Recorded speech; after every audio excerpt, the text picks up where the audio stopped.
समझते हैं वहाँ ये शख्स जो है बेंजामिन नेतन्याहू, इसकी पूरी किताब मैंने 2023 में पढ़ी थी। 7 अक्टूबर 2023 के वाक़यात से चंद महीने पहले ये बुक पब्लिश हुई थी। आप इसकी फ्रंट पे पिक्चर देखें, इसकी बैक पे पिक्चर देखें,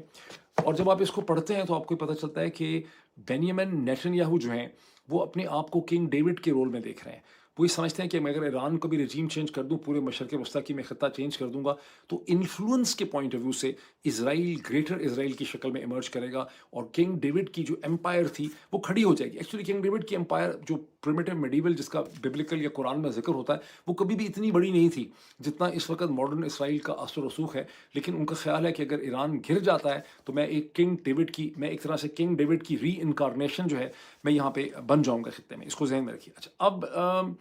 डेविड सैंगर ने भी बड़ी अच्छा डेविड सैंगर का मैं थोड़ा सा जिक्र कर दूं कि ये देखिए, डेविड सैंगर की भी बड़ी किताबें लिखी, मैं किताबें पढ़ता रहा हूँ। डेविड सैंगर न्यूयॉर्क टाइम के एक कॉलमिस्ट और एनालिस्ट हैं, जो मशरक़ वस्ता ही को बाय एंड लार्ज डील करते हैं। ये भी इनकी किताब ये सब मैंने पाकिस्तान से मेरे साथ आई हुई। तो डेविड सैंगर जो है वो ये कह रहे हैं, ये डेविड सैंगर जो न्यूयॉर्क टाइम में उनका बहुत ज़बरदस्त एनालिसिस छपा है। डेविड सैंगर ये कह रहे हैं कि ये, और खाली डेविड सैंगर नहीं कह रहे, ये और भी बहुत से लोग कह रहे हैं कि ये पहली जंग होने लगी है अमेरिका की जिसमें ना तो कोई पब्लिक डिबेट हुई है, किसी को अमेरिका में अभी तक डिबेट हुई नहीं है, ना अखबारों में डिबेट हुई है, ना कांग्रेस को इन्फॉर्म किया गया है, ना कांग्रेस से कोई परमिशन ली जा रही है, ना लोगों को पता है कि अमेरिका जंग की तरफ जा रहा है। जिस तरह से पाकिस्तान में किसी को नहीं पता, अमेरिका में भी किसी को नहीं पता कि अमेरिका एक बहुत बड़ी जंग करने वाला है।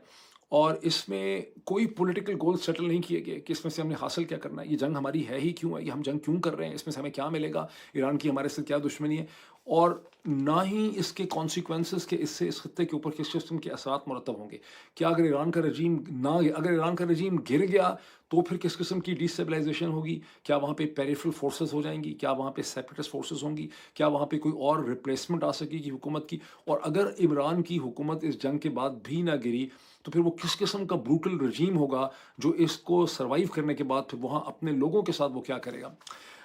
तो इसके बारे में कुछ भी नहीं सोचा गया। अब कुछ लोग ये भी बात वाज़ेह कर रहे हैं कि आखिर क्या वजह है कि डोनाल्ड ट्रंप के ऊपर नेतन्याहू को और ज़ायनिस्ट को इतना कंट्रोल है कि वो डोनाल्ड ट्रंप को एक ऐसे रास्ते के ऊपर लेके जा रहे हैं जो किसी भी तरह से अमेरिका के अपने स्ट्रेटेजिक इंटरेस्ट के अंदर नहीं है। उसमें लोग ये कहते हैं कि ये जो चंद दिन पहले से एप्स्टीन फाइल्स का सारा ड्रामा खड़ा हुआ है, जो एक तिलस्म होशरुबा, जो उम्रू यार और सरसरा यारा और गुबारा बेहोशी की तरह की कहानी थी, सेलेशियस किस्म की, ये उसी तरह की तिलस्म होशरुबा की कहानी चल रही है जो अनफोल्ड कर रही है, वो अनफोल्ड कर रही है मसलसल कहानी। और तमाम बड़े इंपॉर्टेंट कैरेक्टर जो हैं नॉर्थ अमेरिका के और यूरोप के, वो उसकी जद में आ रहे हैं। गुज़श्ता 24 घंटे में प्रिंस एंड्रयू, जिनसे प्रिंस का टाइटल छीन लिया गया है, उनको रॉयल फैमिली से निकाल दिया गया है, उनको ब्रिटिश पुलिस ने गिरफ्तार कर लिया एप्स्टीन फाइल्स के हवाले से। चंद घंटे के बाद उनको इन्वेस्टिगेशन को छोड़ दिया। लेकिन आप अंदाज़ा लगाएं कि उसकी तबाहकारी और टॉक्सिसिटी जो है एप्स्टीन फाइल्स की कहाँ तक पहुंची। आर्गुमेंट ये है कि डोनाल्ड ट्रंप के ऊपर भी कोई ऐसी चीज़ ज़ायनिस्ट के पास है जिसकी वजह से एक सिधाए हुए जानवर की तरह जिसको नकेल डली होती है, ज़ायनिस्ट डोनाल्ड ट्रंप को खींच के अपनी मर्जी से अपनी चीज़ें करवा रहे हैं। बॉटम लाइन क्या है? बॉटम लाइन ये है कि नेतन्याहू ने ईरान की हुकूमत ख़त्म करने का पूरा फ़ैसला बना लिया है, और जैसे ये जंग शुरू होगी जिसका कोई भी एक्सक्यूज़ बनाया जाएगा कि ईरान डील नहीं कर रहा है, न्यूक्लियर पे वो कॉम्प्रोमाइज़ नहीं कर रहा, मिसाइल्स पे कॉम्प्रोमाइज़ नहीं कर रहा, प्रॉक्सीज़ पे जो एक्सेस ऑफ रेजिस्टेंस है उस पे कॉम्प्रोमाइज़ नहीं कर रहा,